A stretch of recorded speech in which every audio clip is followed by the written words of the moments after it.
धाकड़ खबर, बेखौफजुबां, बेबाक अंदाज। धाकड़ खबर के न्यूज़ रूम से मैं आपके साथ हूं अकरम रईस खान। लगता है शराब सिर्फ महाराष्ट्र के लोगों के लिए ही खतरनाक है, हानिकारक है। जी हां, ध्यान से सुनिए, गौर से सुनिए। शराब यानी कि दारू सिर्फ महाराष्ट्र के लोगों के लिए खतरा है, हानिकारक है और उनकी जान ले सकती है। तभी तो महाराष्ट्र के लोगों को शराब से मुक्ति दिलाने के लिए, शराब से बचाने के लिए अन्ना हजारे मैदान में आने को तैयार हो गए हैं। वरना शराब को लेकर तो पूरी दिल्ली में बवाल मचा हुआ है, शराब को लेकर पूरे उत्तर प्रदेश में बवाल मचा हुआ है, शराब को लेकर मध्य प्रदेश में बवाल मचा हुआ है। वहां पे अन्ना हजारे जाने को तैयार नहीं है। सवाल यह पैदा होता है कि अन्ना हजारे सिर्फ महाराष्ट्र में जाने को ही क्यों तैयार हैं, दिल्ली, मध्य प्रदेश और उत्तर प्रदेश में आने को क्यों तैयार नहीं है, और इसे कैसे देखा और समझा जा सकता है। लगातार उत्तर प्रदेश समेत जब 5 राज्यों में चुनाव हो रहे हैं, अन्ना हजारे एक के बाद एक महाराष्ट्र सरकार पर सवाल खड़े कर रहे हैं। कभी वो शराब नीति को लेकर सवाल खड़े कर रहे हैं, कभी वो शुगर मिलों के जो बेचने का मामला है, खरीदने का मामला है, उसमें घोटाले का मामला है, उसको लेकर सवाल खड़े कर रहे हैं। कैसे अन्ना हजारे की इस भूमिका को देखा और समझा जा सकता है, इस खबर में विस्तार से आपके सामने रखने की कोशिश करेंगे। क्योंकि दिल्ली के प्रदेश अध्यक्ष ने तो प्रेम पत्र लिख दिया है। प्रेम पत्र ही मानिए, अन्ना हजारे से कहा कि दिल्ली में आके यहां भी थोड़ा भूख हड़ताल कर दो, यहां भी थोड़ा आंदोलन कर दो, लेकिन अन्ना हजारे उसका कोई जवाब देने को तैयार नहीं है। जबकि स्मृति ईरानी का वीडियो भी सामने आ रहा है, वो बता रही हैं कि दिल्ली में असल में शराब की क्या हालत हो चुकी है। बारी बारी से तमाम चीजें आपके सामने रखने जा रहा हूं। शुरुआत करते हैं खबर के साथ। जी हां, खबर की शुरुआत यहीं से करना ज्यादा बेहतर होगा जो आज के अखबारों में खबर छपी है। सोमवार का वो दिन अब हड़ताल के नाम पर नहीं लिखा जाएगा, भूख हड़ताल के नाम पर नहीं लिखा जाएगा अन्ना हजारे के इतिहास में। क्योंकि अन्ना हजारे ने कह दिया है कि सरकार ने मुझे भरोसा दे दिया कि वो अब सुपर बाजार में जो शराब बिक्री की इजाजत देने जा रही थी, उस पर वो पहले जनता की प्रतिक्रिया लेगी, जनता से किस तरीके का रिएक्शन आएगा और उसके बाद आगे वो बढ़ेगी। इसलिए मैं अपनी भूख हड़ताल को रद्द कर रहा हूं। जी हां, अन्ना हजारे ने अपनी भूख हड़ताल रद्द कर दिए जो सुपर बाजार में शराब बिकने की महाराष्ट्र सरकार की नीति के खिलाफ उन्होंने ऐलान की थी। ये एक बड़ी खबर है।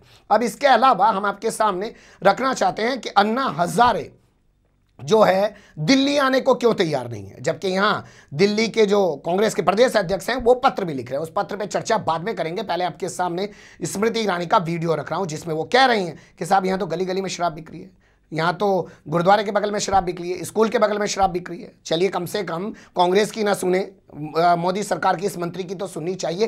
क्योंकि अन्ना हजारे पर सीधा ठप्पा लगता है कि वो आरएसएस के एजेंट हैं। फिर आपके सामने प्रियंका गांधी का भी एक बयान रखने की कोशिश करूंगा जो कल पंजाब से सामने आया।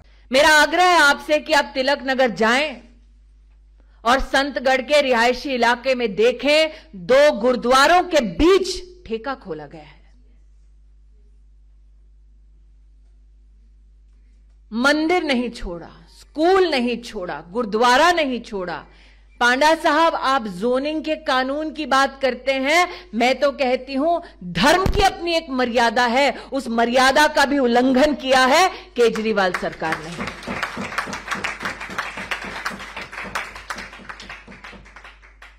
ऐसे कई स्थल हैं। शाहदरा में विकास मार्ग पर स्कूल के पास ठेका खोला गया। ऊर्जा विहार में मंडावली में हर रोज जनता जनार्दन पुलिस को बुलाती है, वहां माफिया के साथ जनता की मार पिटाई होती है और इसके जिम्मेदार केवल एक है, अरविंद केजरीवाल। सुन लिया आपने स्मृति ईरानी को। वो सीधे तौर पर आरोप लगा रही हैं कि जगह जगह शराब की दुकानें खुल रही हैं, मुझे यहां पता चला, मुझे वहां पता चला, ये वहां बता रहे थे, वो वहां बता रहे थे, लेकिन फिर भी अन्ना हजारे यहां आने को तैयार नहीं है। क्या इसलिए? क्योंकि यहां पे जो सरकार चल रही है वो भी आरएसएस की सरकार है। ये हमारा कहना नहीं है, ये कहना है प्रियंका गांधी का। कल पंजाब में वो प्रचार करने पहुंची थी और उन्होंने कहा कि केजरीवाल भी आरएसएस का आदमी है। सुन लीजिए। नहीं बनाए और दिल्ली की असलियत भी अलग नहीं है। जो आम आदमी पार्टी है वो उभरी कहां से है? वो उभरी ही आरएसएस से है।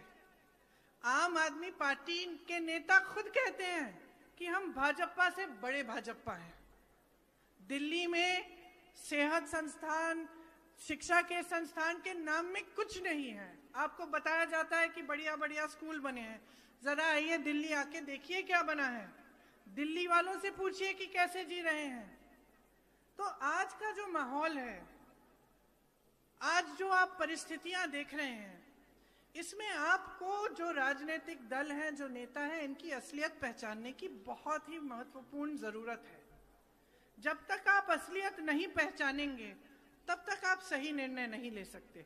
सुन लिया आपने, शायद इसीलिए दिल्ली में आने के लिए तैयार नहीं। और जब से आरएसएस के लोगों की दिल्ली में सरकार बनी है, चाहे नरेंद्र मोदी सत्ता में बैठे हो, चाहे अरविंद केजरीवाल सत्ता में बैठे हो, उसके बाद से अन्ना हजारे यहां आने के लिए तैयार नहीं है। वो अपना अदम्य साहस का परिचय महाराष्ट्र में ही दे रहे हैं, और महाराष्ट्र में भी तब से दे रहे हैं जब से वहां पर महाविकास अघाड़ी की सरकार बनी है, यानी कि एनसीपी की सरकार बनी है, कांग्रेस की सरकार बनी है और शिवसेना की सरकार मिलकर सरकार बनी है। तब से वहां पर वो अपना अदम्य साहस का परिचय दिखा रहे हैं और फिर से एक बार साबित करने की कोशिश कर रहे हैं कि साहब मैं अन्ना नहीं हूं, आंधी हूं, दूसरा गांधी हूं। अब ये दूसरा कैसा गांधी है जो अपने नाम में गांधी शब्द जुड़वाने के लिए तो तैयार है, लेकिन शराब से दिक्कत इसे सिर्फ महाराष्ट्र में ही हो रही है। आप जानते हैं उत्तर प्रदेश में शराब से लगातार कितनी मौतें हो चुकी हैं, दिल्ली में भी जगह जगह शराब की दुकानें खुल रही हैं और मध्य प्रदेश में भी शराब की नई नीति आ चुकी है, लेकिन वहां लेके कुछ भी नहीं बोल रहे हैं। जबकि दिल्ली के प्रदेश अध्यक्ष जो हैं कांग्रेस के अनिल चौधरी, उन्होंने तो बाकायदा आज पत्र लिख दिया है और कहा है अन्ना हजारे से कि दिल्ली आ जाइए, दिल्ली आके थोड़ा भूख हड़ताल वगैरह कीजिए। लेकिन लगता नहीं है जो प्रियंका गांधी ने कहा है वो सही है। यहां पर आकर वो अपने अदम्य साहस का परिचय नहीं देंगे।